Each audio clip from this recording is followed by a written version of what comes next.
Want to know the latest in soccer? Then listen to the Golden State Media Concepts Soccer Podcast. From MLS, the World Cup, and the Premier League, we've got you covered. The latest updates, the hottest matches, and news on the league's top players. It's the Golden State Media Concepts Soccer Podcast. David Beckham scores the goal to take England all the way to the World Cup finals. Listen now.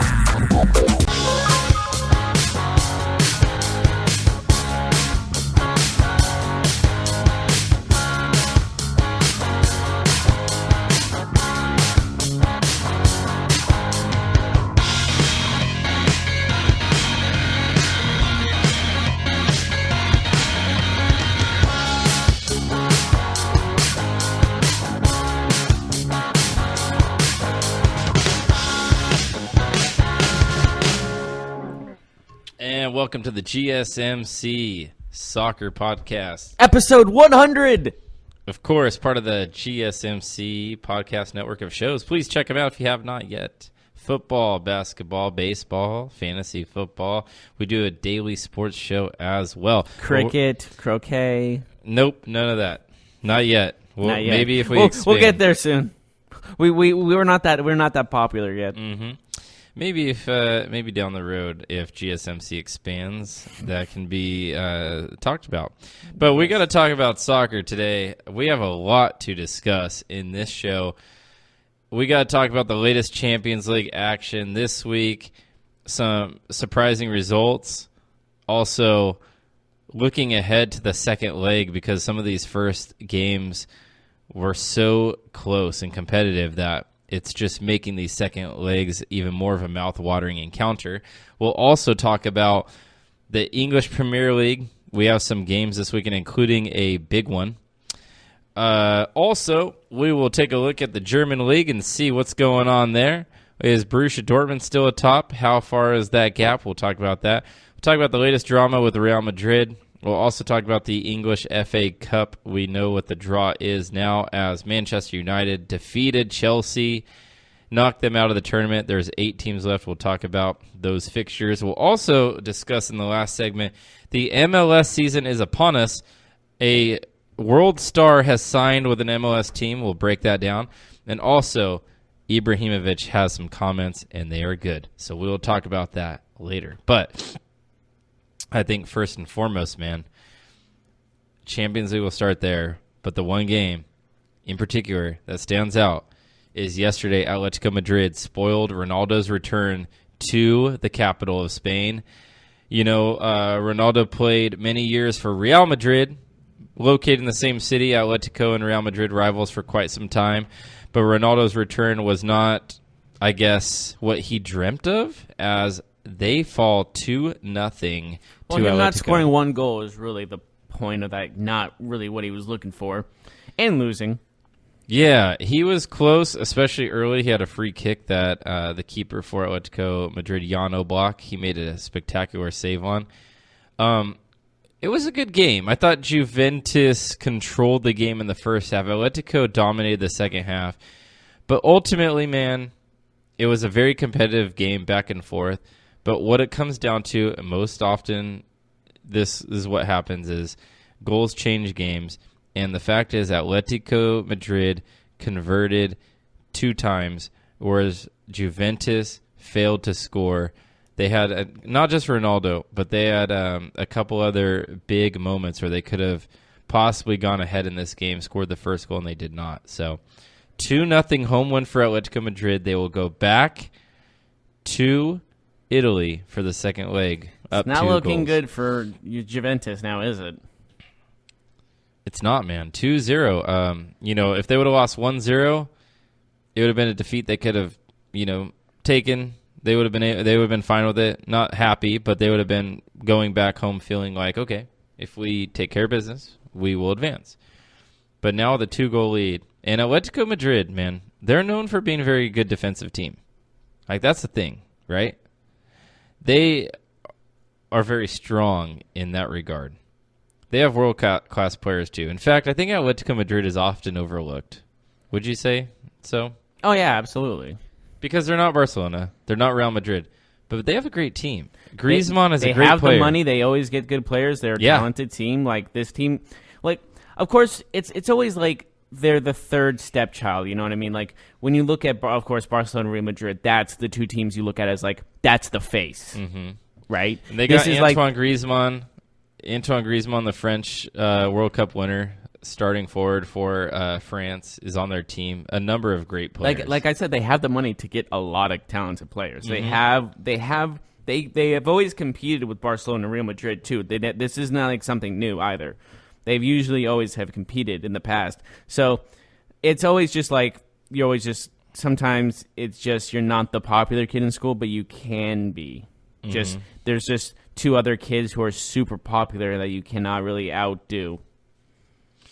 So beyond the impressive win by Atletico Madrid, a couple things have made the headlines. First off, did you see the celebration by the coach of Atletico Madrid, Diego Simeone? His cojones celebration? He's going to get... Talk about ballsy. Yeah, that was a ballsy move. I like that. I like that pun. He's probably going to get reprimanded for that. I'd say he gets fined of some sort. I mean, it's 15 cents. And it's not the first time that he's... Diego Simeone, I love the guy because he is very animated. And you know what? His teams represent his personality. They play hard. They play with balls. I mean, honestly, they do. I know that's funny, but like it's true. Atletico Madrid never gets out physical in a game. They always take it to the other team. They may not win. Maybe they should have the word "real" in their name. Real Atletico, like they're real men. They should be called Ballsy Madrid. No, I would buy a jersey, or I would buy a kit. If it said it on the crest, Ballsy Madrid. If they, I'll buy a kit. And it's funny too. Diego Simeone plays that 4-4-2. The tried and true formation. You know, a lot of teams have in the modern game play a 4-3-3, or they play a 4-2-3-1 is the most popular formation I think right now, and has been for quite some time. But nope, Diego Simeone 4-4-2. That's what we play, and it's been successful for them. So. It's like, so you're gonna change it? No, I'm not listening to you. La la la la la la. So we obviously got to talk about Ronaldo. After the game, he had been heckled by the crowd for obvious reasons.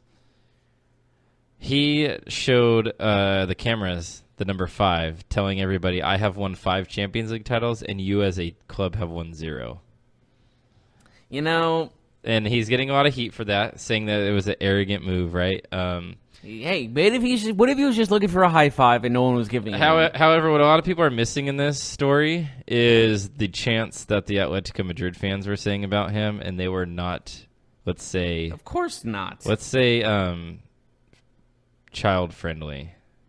Family-friendly. Have these chants ever been family-friendly in any stadium? Well, they usually don't talk about the alleged incidents in someone's personal life. That is true. That did cross a line there. So I think some people should realize what was going on with the conversation by the chants, and then realize, yes, Ronaldo acted in an arrogant manner, but there was some good reason for him to kind of give it back. They were crossing a line. Yeah, that's a little bit much. Because we really don't know the whole story on that either. Like, oh, absolutely not. Yeah, that's still... I think that's still going on, no? Or is it over? I mean, it's ongoing for sure. Yeah, I'm not really sure. I'm not really following it as much as maybe I should, but it's just one of those things where I'm just going to respect the privacy. And it's just one of those things, too. If you're going to talk crap, don't get mad if somebody throws it back in your face, you know? Yeah, of course. And what he's talking about when he says, I have 5, you have 0, that's trash talk, but that's about sport. Like, that's a sport trash talk. That's not personal. Compared to something very... it's not, you're not talking about somebody's family or their livelihood. Exactly. Like, that's crossing the line. Millions of dollars and, like, personal life as well. But regardless, man, Juventus, face it, they brought in Ronaldo to win the Champions League. They've been close for a number of years. They've been dominant in Italy, but the Champions League has been the one thing that's eluded them, and they now find themselves on the brink of elimination as they go Well, the thing is, I would have ruled them already out, done skis by now. This since it's 2-0 going into the next game.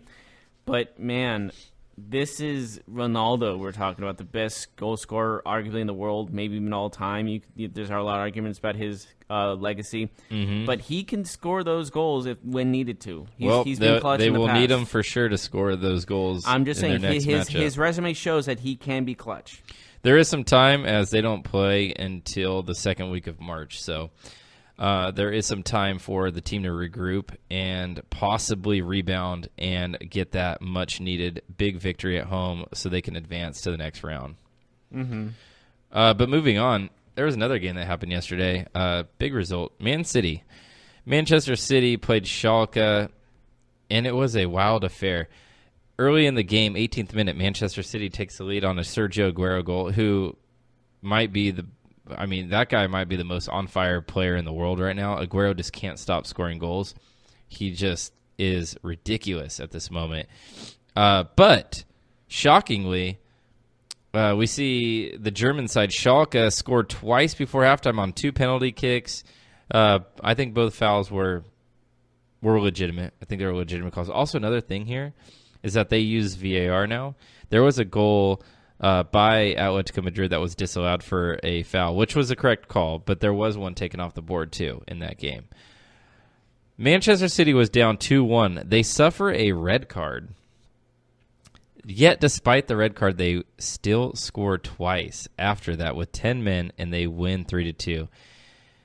How devastating is that for Schalke? They had City down 2-1 and to 10 men. We had the lead, and we're up a man, and we end up not just tying but losing the game at home, which all but ends their chances of advancing to the next round. Yeah, that kind of hurts, doesn't it? Yeah, because not only did City win, but they scored 3 away goals. Like, Schalke is going to have to score multiple times in Manchester, which I don't see happening. Yeah. One thing that I did want to point out, though, is that U.S. international Weston McKennie, he got the start for Schalke, played extremely well, and in fact was a big factor in their first goal as he won the ball back from Manchester City's great player Kevin De Bruyne. He wins the ball back, he steals it from him, he picks his pocket, he starts the counterattack, which leads to a penalty kick. Great to see a young U.S. player play in a game like this. Now, his team is probably going to get eliminated, but man, to start a Champions League game against Manchester City, arguably the best team in the world right now. If you're a fan of the United States men's national team, that is the experience you want these young guys to get as they approach their next World Cup qualifying. So we know the embarrassment that was not qualifying for the last World Cup. But as the U.S. men's national team turns the page, they need players like him, Christian Pulisic, and others to produce, not just produce, but get experience in these big international competitions.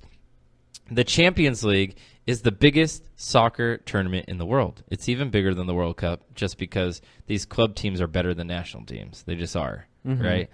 Like, these club teams are all-star teams, you know? Yeah. So, at least the biggest ones.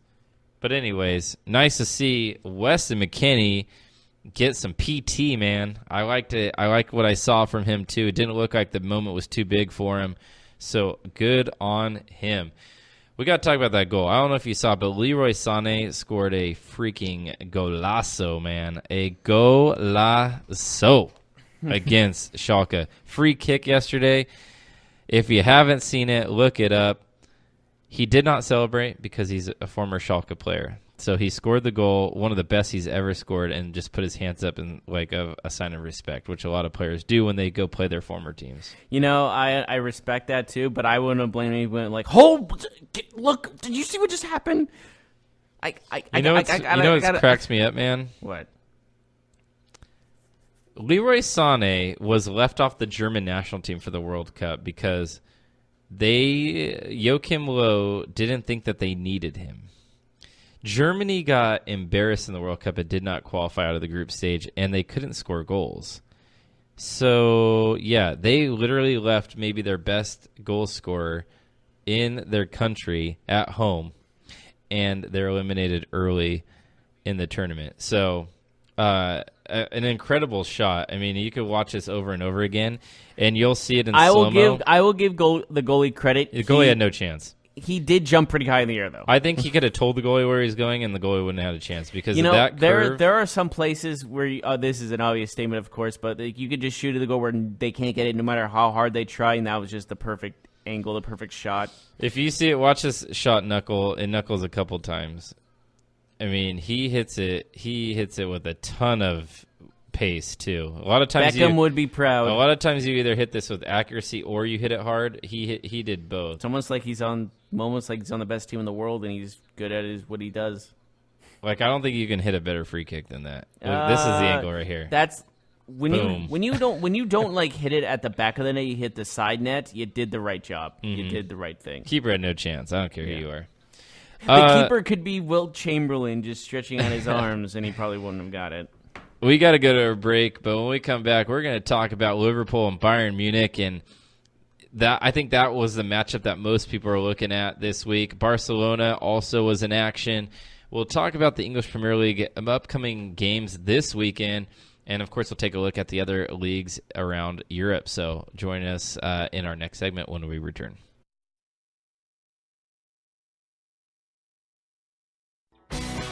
Are you looking to get your college football fix? Looking to get the latest news on your favorite school's team? The GSMC College Football Podcast is your ticket to all things college football. Join us as we talk college football from the national championship, the college rivalries, the bowl game, to the Heisman Trophy. To which conference is the best? We've got you covered for the Big Ten, SEC, Big 12, the Pac-12, ACC, and everything in between. Download the GSMC College Football Podcast on iTunes, Stitcher, SoundCloud, Google Play, or anywhere you find podcasts. Just type GSMC in the search bar.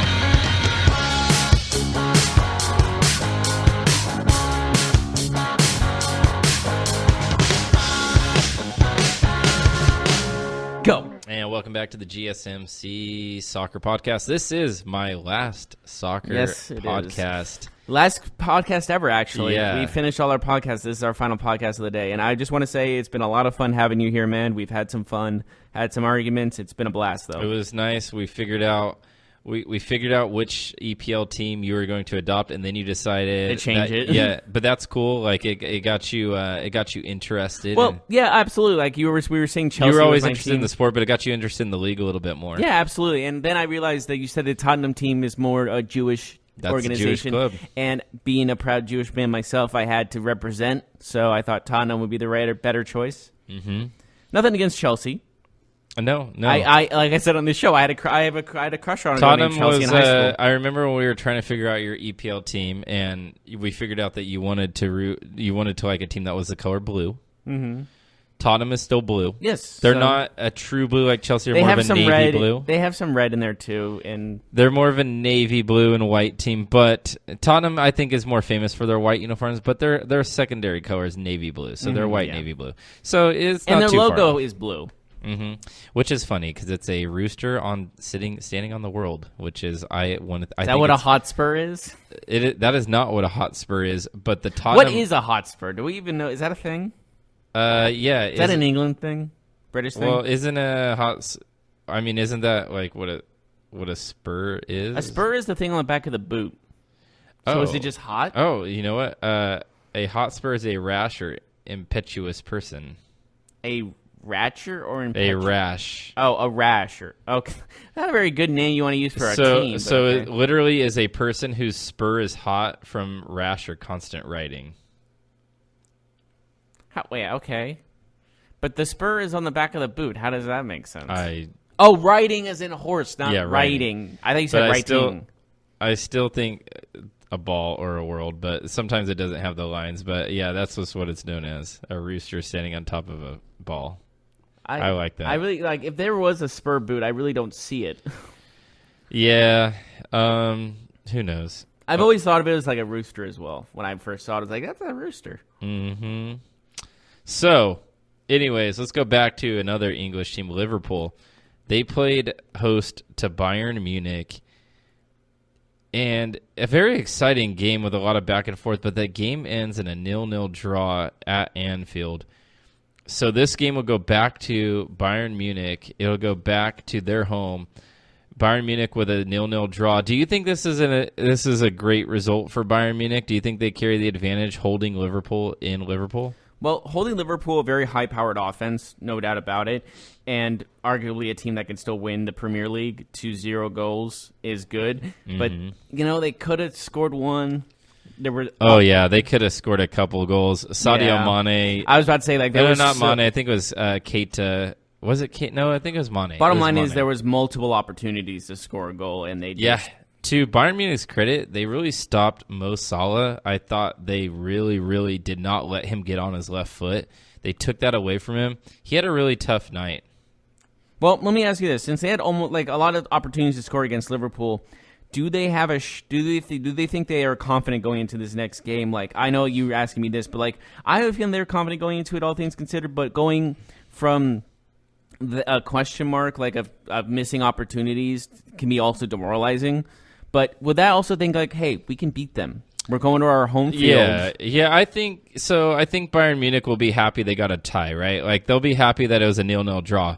But especially away. I think they would have been much happier if they scored, even if they would have tied 1-1 because they would have gotten an away goal. I think Liverpool is. Do you like that rule about the away goals being one of the big tie-breaking things? I don't really like it, I'll be honest. I kind of get it, though, in theory. So, look, this is how I feel. I don't like it, but I like it more than penalty kicks. Okay, that makes sense. So, they got to figure out a way to end the game, right? So, penalty kicks will happen if the aggregate is completely tied, if there's the same amount of away goals, same amount of home goals. Why not just... I think they should do a sudden death rule at that point, but...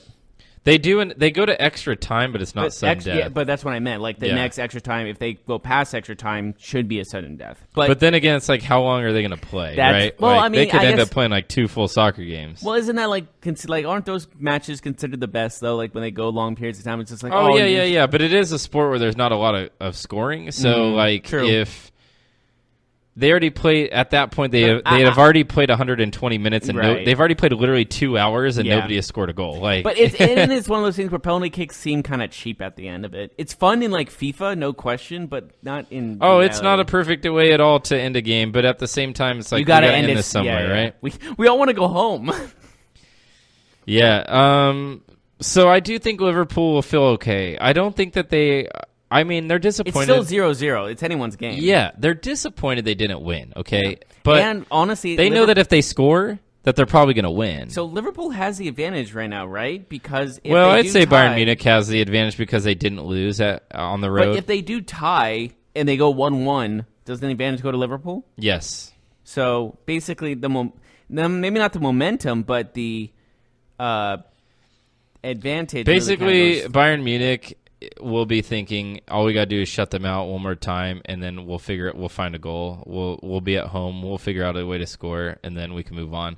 I do think Liverpool will be confident, though. Bayern Munich is a tough place to play, but at the same time, I don't think Liverpool's going to get shut out in the next game. So could they lose? Yeah, but I think their defense is good enough where they don't give up more than a goal against Bayern Munich, and if they only give up one, I think they win. So I do think they will feel confident coming back. Plus, they will most likely have Virgil van Dijk healthy amongst other players. Liverpool has been banged up, especially in their defender line. Trent Alexander-Arnold, he is also should be back from injury during the second leg. So let's move on, though. Yeah. Lyon and Barcelona. Another surprising result as Barcelona was held. They did not score. In fact, you could argue that Lyon should have scored at least one goal. Ter Stegen definitely bailed out Barcelona a couple times, although Barcelona will feel like, hey, with 25 shots to 5, we should have won the game. But they only had 5 on target. That's got to be disappointing, right? To shoot 25 times and only 5 hit the target. It's not very accurate, is it? No, it's not. So despite holding possession for 63% and having a 5-1 edge in shots, Barcelona does not score. Barcelona ties 0-0, which means that the second leg will be in the Camp Nou in Barcelona. So let me ask you this. Does Barcelona feel confident, or does Lyon feel confident going into that away game? It could go either way, to be honest with you, because both teams are just looking to get something out of it, because that was the second game of the day to go 0-0. So I think we're just hoping for one goal. Obviously, we will get it. Yeah, it wasn't not too many times where both games go 0-0 in a especially Champions with League games where there's high scoring teams. I will say, though, even though the casual fan might have been a little turned off by it, I thought both games were really good. The Liverpool-Bayern Munich game especially. It was close. It was evenly matched. Is that what you mean? Yeah, the Liverpool-Bayern Munich game especially because it was end-to-end stuff. It wasn't like the both. So, okay, sometimes you can have a 0-0 game where both teams kind of sit in a shell and they don't really want to expose themselves, so they're very cautious in attack, which leads to maybe a very bland game, right? Yeah. But these teams, I feel like, went after each other. Even Lyon and Barcelona, I feel like they tried to score. It wasn't like they were okay with a draw. All these teams wanted to score and wanted to win. Yeah, they all pushed it. They all pushed the pace. Especially the Liverpool-Bayern Munich game. There's a number of opportunities that both of them know how to sure goals for sure. We also have to realize something too. The four keepers in these games: Liverpool with Alisson, Bayern Munich with Neuer, Lyon with Lopes, and Barcelona with Ter Stegen. Those are four of the top 10 keepers in the world, I would say. And they proved it. Yeah, they're going to make incredible saves. And we saw it yesterday, too, with Atletico Madrid. Jan Oblak making some big saves. I made two big saves again that I can recall right off the top of my head against Juventus. So, yeah. And then it's just proving, like you just said, they're arguably the four best goalies in the world. When they play, all these teams are also very high-scoring teams. So holding these these teams push the pace. These teams attack, and they attacked just with all of their might, if you will. Yeah. And so it wasn't like they only got a couple shots. They were getting exhausted out there. Yeah. All right. So let's shift our attention to back to Liverpool. Their big week is not over yet. So this Sunday, Manchester United and Liverpool meet, and man, this game is at Old Trafford. Manchester United coming off that defeat to PSG, where they lost 2-0, but they did go on and beat Chelsea the other day in the FA Cup. Mm-hmm. So Manchester United's had a week where, yes, they lost to PSG, but they also beat Chelsea. Liverpool has drawn 3 of their last 4 games. They've only won 1 of their last 4. Their lead in the EPL is actually gone now, as Man City has tied them. So they are technically in second place behind Man City, although they do have a game in hand. Is the pressure on Liverpool to win this game? Oh, 100%, because remember not too long ago, they were all saying, oh, they have this in the bag. And now they're even. So if they lose this game, they will be second place in the EPL no matter what. So would you consider this a massive collapse if they don't win the Premier League? No, I don't. I know some people do, but I think that's people who are just looking for the story. I think that's people who love drama. So you always thought it was relatively close? Yeah, I mean, I think at biggest they had an 8-point lead, maybe a 9-point lead, but it's so early in the year. They were not even halfway through the season. But you remember how people were saying, oh, this is all theirs. There's no chance. Yeah, no, I get it, man. It's just, that's what people say, right? That's the story is oh, well, they're 3 games ahead with 25 left. They should definitely win. There's a lot of soccer left to play. I mean, there's just too many games to just say that, But I understand, and then, of course, Manchester City's no joke either. So Liverpool does have to step up their game in order to take this league. But, again, they're so close. It's anyone's Can't out your team, Tottenham. They're only 5 points behind the top. Yeah, it's incredibly close, but I'm just saying. I still can't believe they have no ties. I cannot remember a team being this far into the season with no draws. They only have 20 wins and 6 losses. But if you had 6 of those losses, if you had some of them tied, wouldn't they be more preferred? It depends. It depends. If you saved a point, if you were behind in the game and then you scored to save a point, then that's good. But if you lost points by getting ties, then maybe not. But it is incredible because, look, Tottenham is only 5 points behind Liverpool, yet they've lost 5 more games. Mm-hmm. And it's because Liverpool is tied 5 times. Tottenham's tied 0 times. This is they have the same number of wins. Yeah, it's interesting to say the least. But draws are important though. I mean, obviously, if they could have tied 5 games and not lost 6 games, they'd take that every single time. No, everybody would. Taking 22 wins and 6 losses, I mean, that's also good too. So Manchester United's at home at Old Trafford. Obviously will be an electric atmosphere. Do you think that they can steal a win or a tie against Liverpool? It's a tall glass to order, but seeing them play previously, I think they can do it. I don't, because the injuries of Martial and Lingard. They were playing very well. Without those two guys, when those two guys were playing against PSG the other day, Manchester United was very good. But when they got injured, that game changed, and PSG really took it to them. Without those two players, I think they lose a lot of speed, and they're just not as dynamic in the attack. Lukaku comes into the game. He's a different type of player. He's more of a center forward. He's more of a poacher, but he's not a playmaker, and they lose a lot of the playmaking with Lingard and Martial out.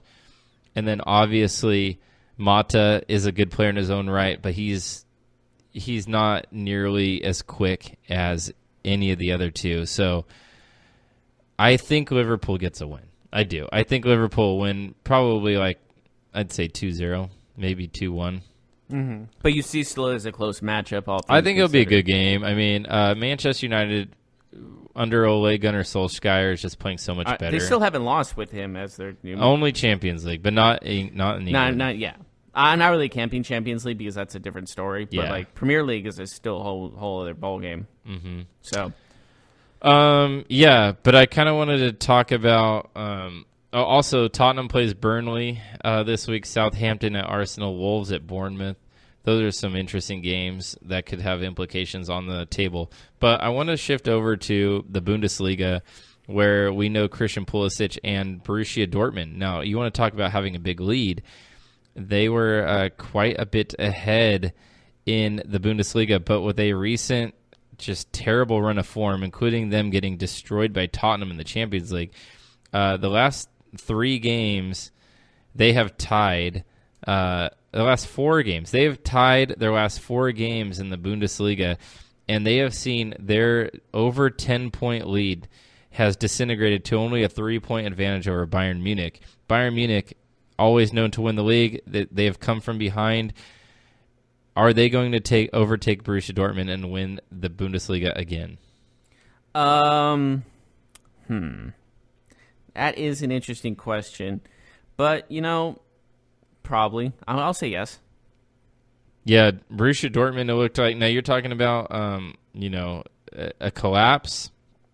I think most would say that this has been a collapse for them, and there's still a lot of games to be played as we approach the end of the season. But 12 games left, only a 3-point lead.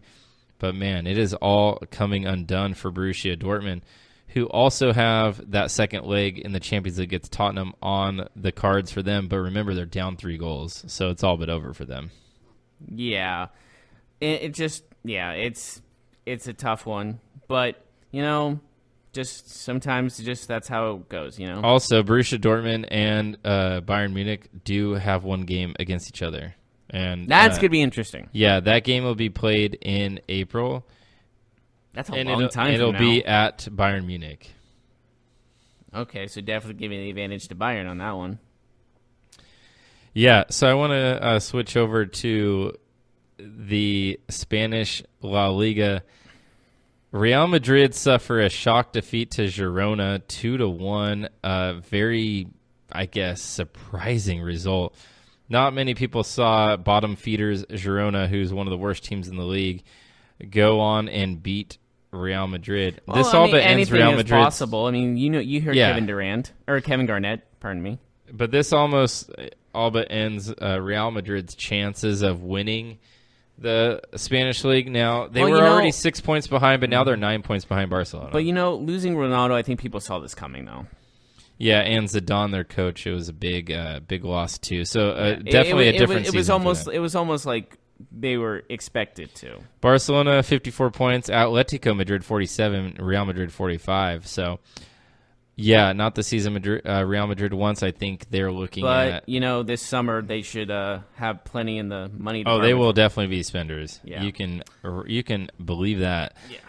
Anyways, we got to go to a break. When we come back, we'll talk about the FA Cup quarterfinals. We'll also talk about some MLS news when we return.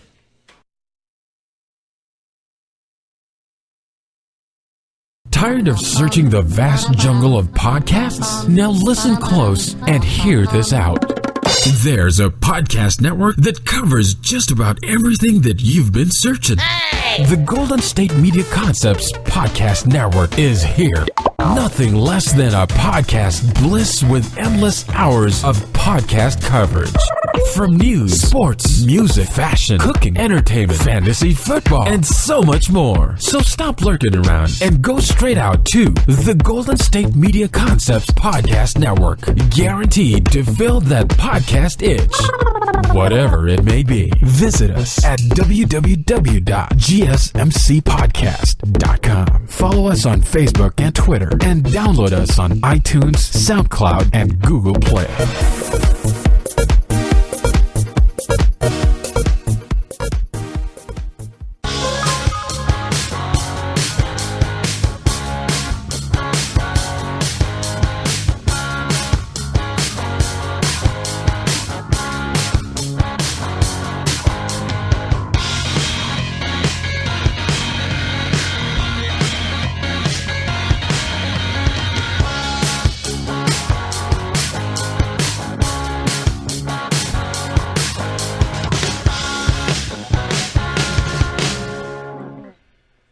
And welcome back to the GSMC Soccer Podcast. Again, please check out our podcast network for other shows that we do. But yeah, let's get back to it now. We got to talk about the FA Cup. So I mentioned it earlier. Manchester United defeats Chelsea, which now sets the last 8 in the FA Cup. And the draw has come out. We know who will be matched up against each other. Manchester United will face Wolves. Crystal Palace will face Watford. Manchester City will face second division side Swansea. And Brighton will face second division side Millwall. So, really only Manchester City and United are the giants left. The other teams have been knocked out. Maybe Wolves or Watford, Crystal Palace may have an argument to see if one of them might be able to win the FA Cup, but it is an intriguing draw, to say the least. Yeah, draw is a good word for it. I think you pointed out perfect. Draw. I think that's just the bottom line. Yeah, United and Wolves is going to probably be the tastiest fixture on this. I don't eat fixtures. Mm-hmm. Well, you're getting them. I'll tell you what. Anyways, we got to talk about Chelsea. They lose again. We've talked about them before. They still have not fired their coach. We expect Mauricio Sarri to be the next coach let go of his duties as a manager in the English Premier League. So Chelsea right now sits in 6th place. They are now out of the FA Cup. They do face Manchester City in the Cup final, the EFL Cup final, this weekend. So, is the writing on the wall? Is the writing on the wall for Mauricio Sarri? Look, we talked about in the last episode that if he lost to Malmo, that he would probably get fired. They won 2-1, so they do face a second leg in the round of 32 in the Europa Cup. But they do play Manchester City. Last time they played Man City, what happened? They lost 6-0. 6. Then they play Tottenham. 6? Yeah, then they play Tottenham. So there's a couple games here where Chelsea can find themselves losing. Do you think that Mauricio Sarri will make it till March? A week from today, he plays Chelsea and Tottenham this week. I don't know. Wait, say that one more time. This week, so this weekend, got it. Chelsea's playing Manchester City in the Carabao EFL Cup final, and then they play Tottenham for a EPL League match on the 27th. So basically next Wednesday. Will he survive until March? No, I'm saying no. Yeah, it's hard to. I thought he was going to be done by now, to be completely honest with you. Mm-hmm. We said this last week, I think. that we thought he'd be done by our next show. Yeah, I think so. I think the result is important, not if they lose. I mean, everybody fully expects them to lose to Manchester City, but if they get torn to pieces again, like if they lose 4 or 5-0, I think he's done.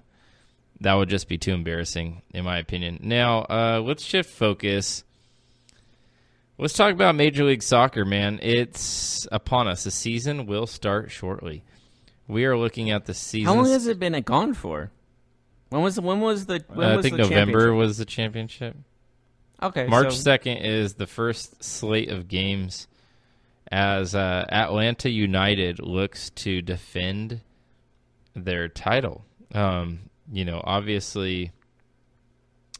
Obviously they were impressive last year. They lose Miguel Almiron. He's at Newcastle now. But they replace him. They move on. They still have a very deep squad. They play DC United to open up their season. And that is in DC with Wayne Rooney. So that will be interesting to see. But I wanted to talk to you about a player who just signed with Orlando City, and that is Portuguese legendary player Nani. Nani moves, a former Manchester United player. Of course, he has played for some of the top clubs in the world. He is currently playing for Sporting in Portugal, but he will join Orlando. What do you think about this move? An interesting one, to say the least. 32 years old. He's definitely played big games for Portugal.